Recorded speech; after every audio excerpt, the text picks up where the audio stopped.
materi bahasa Indonesia.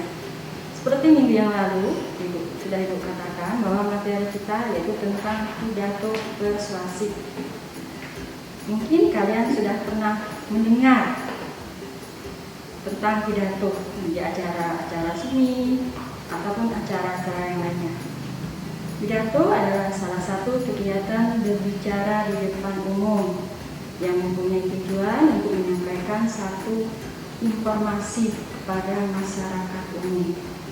Nah, di sini sebagai seorang pembicara dalam pidato sering disebut dengan orator, sedangkan kita sebagai pendengar disebut dengan audien. Nah, nanti di dalam pelajaran pidato ini kalian bisa menulis sebuah naskah pidato, bahkan nanti bisa menyampaikan pidato tersebut. Nah, pada kesempatan hari ini Ibu akan menjelaskan sedikit tentang pidato tersebut. Nah, sesuai dengan judulnya, yaitu tentang pidato persuasif. Timbul pertanyaan bagi kita, apa pidato persuasif itu? Pada dasarnya pidato adalah menyampaikan informasi itu secara umum. Nah, ini secara khusus ada yang namanya pidato persuasif, yaitu sebuah pidato. Ya, bisa kamu lihat di sini, yaitu pidato yang isinya mengajak, membujuk, atau bahkan mempengaruhi orang lain untuk berbuat sesuatu. Jadi nanti apabila kamu menulis naskah pidato tentang pidato persuasif ini, isinya dapat mengajak pendengar atau orang lain yang mendengar pidato kita itu bisa berbuat sesuatu atau mengajak orang untuk melakukan sesuatu. Misalnya kamu membuat pidato persuasif tentang narkoba. Nah, nanti setelah orang mendengar pidato kalian tersebut, orang bisa berbuat, ya. Artinya berbuat bisa yang sudah tahu bahwa narkoba ini tidak baik. Oh, narkoba ini bisa mempengaruhi kita. Nah, dengan mendengar pidato kita tersebut, orang akan berbuat artinya menghindari tentang narkoba tersebut. Sebelum sampai kepada penulisan naskah pidato, Ibu akan menjelaskan jenis-jenis pidato tersebut. Nah, jenis pidato itu ada 4. Ya, ada 4. Yang pertama disebut dengan impromptu, yaitu pidato yang kita sampaikan tanpa persiapan atau mendadak. Jadi di sini kita sebagai orator, kita menyampaikan pidato itu secara mendadak atau spontan. Jadi apa yang kita sampaikan itu apa yang ada di pikiran kita atau berdasarkan pengetahuan kita. Ya, ini biasanya di acara-acara tertentu, misalnya dalam acara peresmian sekolah tentunya, tiba-tiba kita kedatangan tamu atau pejabat, misalnya kepala dinas. Nah, di sini tanpa persiapan kepala dinas dimintakan untuk memberikan sambutan. Nah, mereka tanpa menggunakan persiapan, artinya hanya menyampaikan pidato tersebut berdasarkan kemampuan mereka. Itu yang pertama. Yang kedua disebut dengan pidato manuskrip. Pidato manuskrip ini ada jenis pidato yang membaca naskah. Nah, ini kita lihat contohnya pada pidato resmi kenegaraan. Jadi, pidato ini disampaikan melalui naskah yang sudah dipersiapkan terlebih dahulu. Jadi, orator hanya membacakan naskah tersebut. Ya. Jadi, hanya membaca sifatnya, beda dengan yang seperti impromptu ini. Yang ketiga, memoriter. Memoriter ini memori, mungkin asalnya dari kata memori, yaitu ingatan. Nah, di sini pidato memoriter ini pidato yang menggunakan naskah yang dihafal. Naskah sudah disiapkan, tetapi orator atau pembicara menghafalkan naskah tersebut. Ya. Nah, tapi di sini ada yang disebutkan seperti kekurangan kalau mengikuti menghafal ini. Ya, orator itu kurang komunikatif atau komunikasi dengan audien. Mereka sibuk dengan hafalan materi yang akan mereka sampaikan. Jadi, dan waktunya sepertinya mereka mengejar waktu, jadi waktunya terbatas sekali. Beda dengan pidato-pidato yang lainnya. Ya, ini pembicara atau orator hanya berpikir pada naskah yang dihafalkan. Ya. Ini banyak kekurangannya, mungkin jarang juga digunakan. Nah, yang keempat, itu disebut metode atau jenis metode pidato extemporer atau sering disebut dengan metode pidato yang paling ideal. Kalian mungkin pernah lihat seorang pembicara memegang catatan kecil. Nah, ya, catatan kecil. Nah, catatan kecil inilah ya yang menjadi bekal pembicara untuk menyampaikan pidatonya yang disebut dengan metode extemporer, yaitu pidato yang mempersiapkan garis besar isi pidato. Jadi catatan kecil itulah merupakan garis besar dari isi pidato yang akan disampaikan. Lewat garis besar inilah nanti pembicara atau orator menguraikan isi pidato secara lengkap dan tepat. Ya, inilah yang paling tepat disebut dengan metode ideal atau extemporer. Nah, ya, jenis pidato yang penyampaian pidato persuasif. Kalian masih ingat mungkin minggu kemarin Ibu minta kalian menyiapkan satu naskah pidato yang bisa kamu ambil dari buku atau dari internet.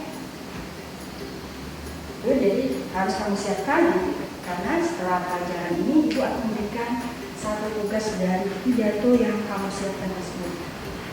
Oke, lanjutkan. Setelah itu kita lanjut apa yang ada di dalam pidato tersebut. Nah, di dalam pidato tersebut mempunyai struktur atau bagian sama dengan tubuh kita. Ya, mempunyai bagian, ada kepala, ada badan, ada kaki. Nah, begitu juga dalam struktur pidato ini. Ada tiga bagian. Ada yang namanya bagian pembuka, ya, isi, dan bagian penutup. Nah, di sini akan dijelaskan. Yang bagian pembuka itu apa saja? Ternyata ada 3 bagian. Terus bagian isi itu apa saja? Terus bagian ketiga, bagian penutup pidato itu ada apa saja? Nah, bagian struktur dari pidato tersebut itu yang pertama itu bagian pembukaan. Nah, di dalam pembukaan ini ada isi lagi, yaitu 3 bagian, yaitu salam pembuka. Apa saja salam pembuka itu? Yaitu berupa ucapan salam di sana. Contohnya selamat pagi, selamat siang, mungkin yang muslim assalamualaikum warahmatullahi wabarakatuh. Itu salam. Jadi dalam pembukaan pidato harus ada yang namanya salam. Boleh salam sejahtera yang lebih umum. Jangan lupa nanti saat kamu menulis, bagian pertama ini harus ada yang namanya salam atau salam pembuka. Bagian kedua dari pembukaan yaitu sapaan atau salam penghormatan. Nah, sapaan ini harus kita perhatikan kita sebagai orator. Siapa yang akan menjadi audien kita? Ya, kita beri sapaan. Nah, atau salam penghormatan. Salam penghormatan ini kita sampaikan terlebih dahulu bagi orang-orang terpenting atau orang-orang yang lebih mempunyai kepentingan. Contohnya, apabila nanti pidato kamu disampaikan di muka kepala sekolah, berarti kamu harus menyapa dulu kepala sekolah. Yang terhormat, Bapak Kepala Sekolah, Bapak Ibu Guru, dan teman-teman sekalian yang saya cintai. Ya, jadi sapaan harus diurutkan. Ya, orang yang lebih tua atau lebih penting dulu. Ya, jadi orang yang lebih penting, orang yang lebih penting, atau jabatannya lebih tinggi.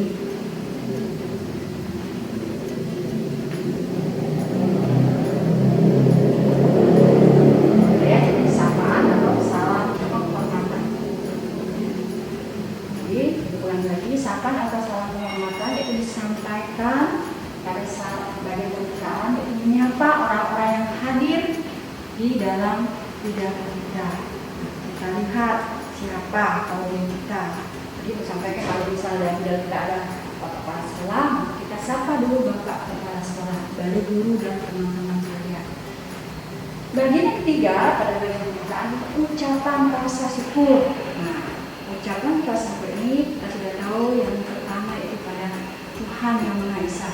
Biasanya puji syukur kehadiran Tuhan Yang Maha Esa, karena berkat rahmat dan waktunya lah saya dapat bicara atau berpidato di depan Anda sekalian.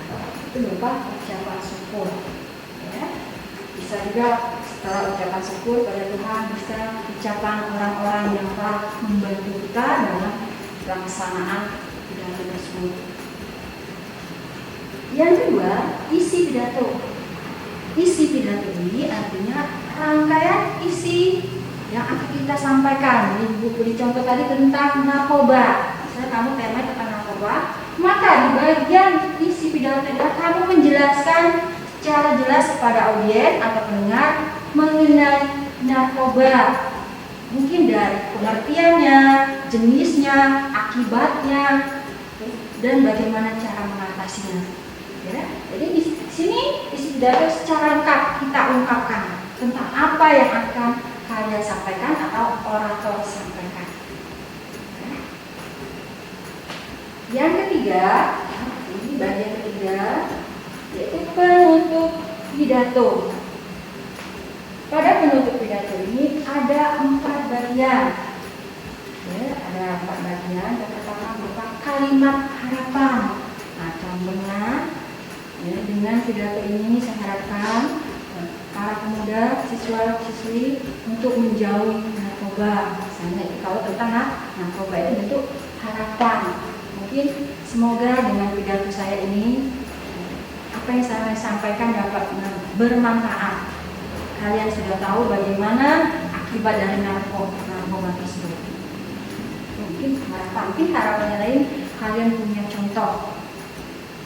Yang bagian kedua untuk permohonan maaf. Ya, mungkin kalian sudah tahu.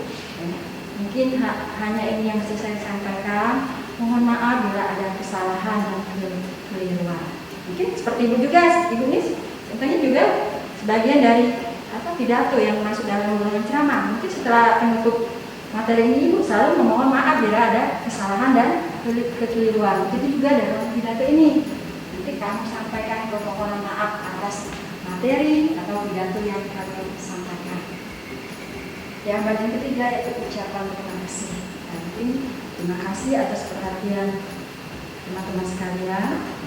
Saya terus salam penutup. Nah, salam penutup ini harus apa? Sama dengan salam pembuka. Kalau salam penutupnya selamat pagi, maka salam penutupnya mungkin selamat pagi. Kalau salam sejahtera, mungkin salam sejahtera. Kalau yang menggunakan salam secara muslim, assalamualaikum, berarti waalaikumsalam warahmatullahi wabarakatuh. Ini yang bisa saya sampaikan. Ya. Nanti materi berikutnya mungkin nanti materi menulis naskah pidato.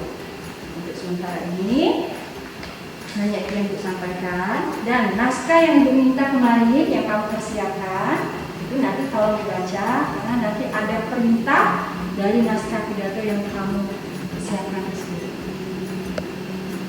Selamat siang, maaf, selamat pagi atas perhatiannya, dan apabila ada kekurangan ibu mohon maaf.